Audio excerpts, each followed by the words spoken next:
Today, we're going to be redesigning a UI that a subscriber sent in. I picked this particular design because there are some common mistakes in here that are preventing it from being great. Many of you have sent me your designs for feedback, and I see the same kinds of mistakes over and over again. These are the kinds of things that are preventing you from getting the job or clients that you want. So I want to help you guys to improve your work and speed up your progress. Now, let's get into this redesign. Here is the page that we're going to be redesigning. It's off to a good start, but I'm going to point out some areas that can be improved. The first thing is the sizing and contrast of the typography in the hero section. The text is too small relative to the search bar. There's also not enough contrast between the text and the background image. This is the most important copy on the page, and it's currently hard to read. The search bar is also a little bit too tall, as well as the text inside of it. The placeholder text is about the same size as the heading above it. This is causing the whole section to look a little bit off. I'm also seeing some opportunities to make this section more visually interesting so we can give the site a more premium aesthetic. Moving down the page, we have these cards that show some trending apartments. In these cards, the text is crammed together. We're going to have to separate this text into different chunks and give the blocks of text more space within the cards. And now below the cards, we have this section about the latest news. Some of the same issues are found here. There should be more white space within these cards. And then at the bottom of the page, there is a section about scheduling a tour. This section looks pretty good overall, but again, there's not enough contrast between the text and the photo. I'm also seeing an issue from a UX perspective. We can inquire about a tour, but there's no way of selecting the specific apartment that we want to see. Now, with those issues pointed out, we'll start redesigning the page. I'm going to start by duplicating this page. I'm also going to redesign this on a wider screen. The initial version is 1024 pixels wide. It's harder for a design to look good on a more narrow desktop width. We're going to bump this up to 1440 pixels, which is the size of a MacBook Pro screen. Now we'll have a lot more room to space out our UI. I'm going to start by deleting everything in this hero section and then start over new. I'm thinking that two main columns could work here with a heading and subheading on the left and an image on the right. First, I'll arrange this heading because I always start with typography. Getting the sizing and placement of your typography right is the foundation of a great UI design. I'm going to add in a subheading that was not in the original design and also change this font from PT Sans to Lato, which is a more modern and aesthetic font. I'm also adding a text block with some hypothetical impressive stats. The reason for adding this is because different blocks of text with contrasting font sizes can often look more visually interesting and also provide more opportunities to communicate the value of a product. You don't always need to do this, but it can sometimes be a nice touch.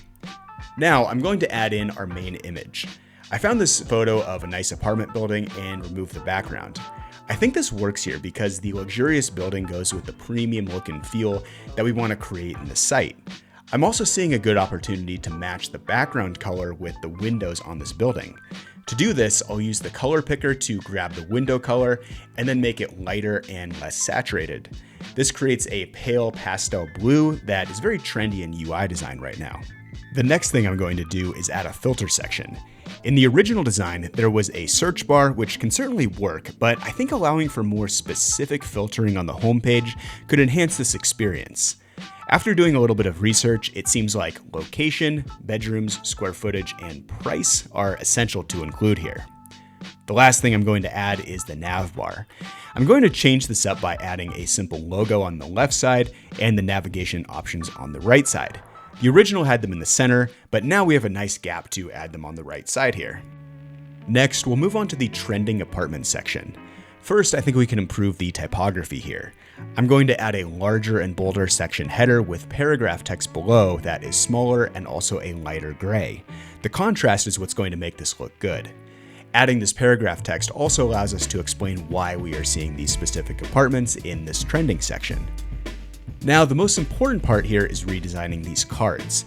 As I mentioned before, the text needs to be spaced out a bit. I'm going to separate the name and location into one block and then the price and size information into another. I changed this to only use black and gray text. The price was in green in the original. We don't want to use that because colored text is often used to communicate something like a discount or change in price. The colored text also takes away from the premium look of the site. I'll just add in the content for each card, and then we'll move on to the next section. For the latest news section, I'm going to mostly reuse the apartment cards and change out the information. In the original, there was a small button on the card to read more. I don't think that's necessary. Most of the time on a news site, the entire card works as a link to the story. The cards above also work as links to the apartments, so we don't need that button here. I'm just going to add the title, author, and date to these cards. And now for the book a tour section. As I mentioned at the beginning, this section does not quite make sense because we aren't booking a tour for a specific apartment. Booking a tour would usually be done on a listings page. I'm going to swap out this section for a popular neighborhood section. I was looking at some other apartment websites, and this seems to be a common thing that they're including. This section is going to be pretty simple. I'm just including photos of the neighborhoods and adding the name with an opaque black box behind it so the text stands out on the photo. I think this section is also going to add some nice visual variety to the page. And that was the last part to design.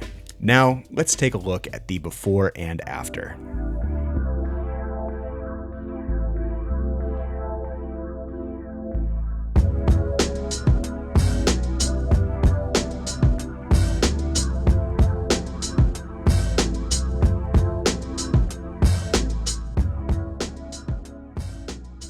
Thank you guys for checking out the redesign. Before you go, if you are new to UI UX design and you want to get started in a career, I would highly recommend checking out my partners over at Springboard. This is a remote bootcamp program that will teach you the skills you need to be job ready, provide one-on-one mentorship, and have you work on a real project for a startup. I've spent many hours going through their curriculum to ensure that I'm recommending a high-quality program. I believe that doing this will put you far ahead of anyone else trying to get into the field.